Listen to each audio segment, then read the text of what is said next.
شعبان المعظم کی 15ویں کو عبادت کا اہتمام شریعت میں ملتا ہے۔ رسول اللہ صلی اللہ علیہ وسلم صحابہ کرام سے یہ عبادت کا اہتمام منقول ہے، لیکن ایک بات ذہن میں رکھیں، حضور اقدس صلی اللہ علیہ وسلم نے اس رات کی فضیلت بتائی ہے، اس کی کوئی خاص عبادت کا طریقہ نہیں بتایا۔ جو آج کل ہمارے ہاں طریقے رواج پکڑ گئے ہیں کہ اس رات صلاۃ التسبیح کی جماعت کر لیں، قبرستان جانا لازمی سمجھ لیں، یہ رسول اللہ صلی اللہ علیہ وسلم سے کہیں منقول نہیں ہے۔ عبادت ہے، انفرادی ہے، روزہ ہے، انفرادی ہے، نوافل ہیں، آئندہ سے زیادہ پڑھنا شروع کر دیں، تسبیحات ہیں، زیادہ پڑھنا شروع کر دیں، یہ تو ثابت ہے۔ لیکن باقاعدہ کسی خاص طرز پہ جو آج کل ترتیب چل پڑی ہے، چراغاں کر لیں، لائٹیں جلا لیں، روڈ بلاک کر لیں، لوگوں کو جمع کریں، بلا کے محافل میں شریک کریں، یہ حضور پاک کے دور سے ثابت نہیں ہے۔ جہاں تک اس کی فضیلت کی بات ہے، بڑی فضیلتیں ثابت ہیں۔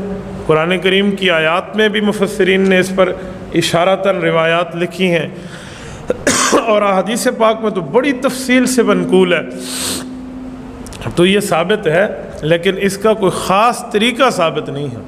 اس رات جاگنا بھی ثابت ہے، اس رات عبادت بھی ثابت ہے، لیکن اس کو یوں نہ سمجھیں کہ مجمع کیا جائے، بلایا جائے، بندوں کا اکٹھ ہو، محفل ہو، چراغاں ہو، ڈھول باجے، جو آج کل ترتیب ہے وہ نیکی برباد اور گناہ لازم کی مترادف ہے۔ حضور پاک صلی اللہ علیہ وسلم کا اس پر عمل موجود ہے۔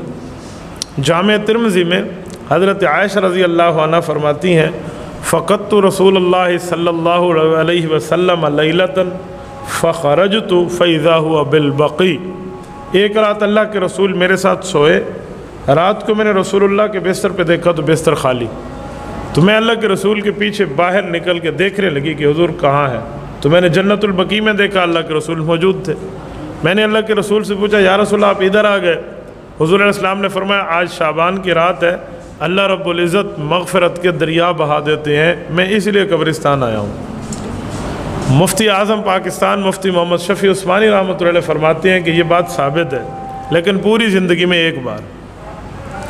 رسول اللہ صلی اللہ علیہ وسلم کی زندگی میں 15ویں شعبان کی راتیں کئی بار آئی ہیں، لیکن ہر رات حضور قبرستان نہیں گئے، ہر رات سے مراد ہر 15 شعبان کی رات کو نہیں گئے۔ تو جتنا ثابت ہے اس پہ اتنا عمل کر لو، جو ثابت نہیں ہے اس کو چھوڑ دو۔ تو پوری زندگی میں ایک بار ہم بھی چلے جائیں، اس پر کوئی منع نہیں ہے، لیکن ہر 15 شعبان آئے تو مجمع کو اکٹھا کر کے وہاں لے جانا، یہ نہ حضور سے ثابت ہے نہ حضور کے صحابہ سے ثابت ہے۔ جتنا ثابت ہے نا اتنا ہی بندہ عمل کرے، اور جتنا ثابت نہیں ہے اس کو چھوڑ دے۔ ایک بات مزید حدیث پاک میں ہے، رسول اللہ صلی اللہ علیہ وسلم فرماتے ہیں کہ بنو کلب ایک قبیلہ ہے۔ بنو کلب وہ قبیلہ ہے جس کی بکریاں بہت زیادہ مشہور ہوتی تھی کہ یہ قبیلہ اپنے پاس بکریاں پالتا ہے اور رکھتا ہے۔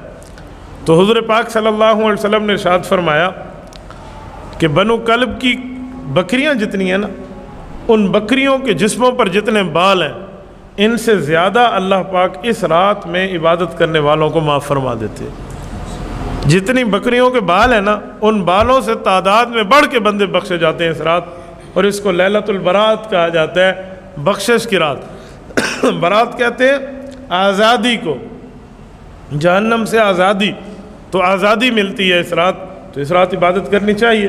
تو بات وہیں آ جائے گی کہ عبادت ہے، لیکن عبادت کا کوئی خاص ڈھنگ ثابت نہیں ہے، عبادت کا کوئی خاص طرز ثابت نہیں ہے۔ کوئی بندہ بیٹھ کے درود شریف پڑھ لے، کوئی نفل پڑھ لے، کوئی قرآن پاک کی تلاوت کر لے، جاگتا رہے، اس پہ کوئی انکار نہیں ہے، یہ ثابت ہے۔ لیکن یہ ترتیبیں جو مسجد میں مجمع بٹھا کر پھر واز، پھر وہ جو ہے نا کیا کہتے ہیں وہ لائٹنگ، اور مجمع پورا قبرستان جا رہا ہے، گپ شپ لگا رہا ہے، سیلفیاں بن رہی ہیں، موبائل چل رہا ہے، یہ اچھی لیلۃ البرات ہے، یہ پھر اسلام کی عبادت کی روح کٹنے کے مترادف ہے۔ تو اتنا ہی کریں جتنا شریعت سے ثابت۔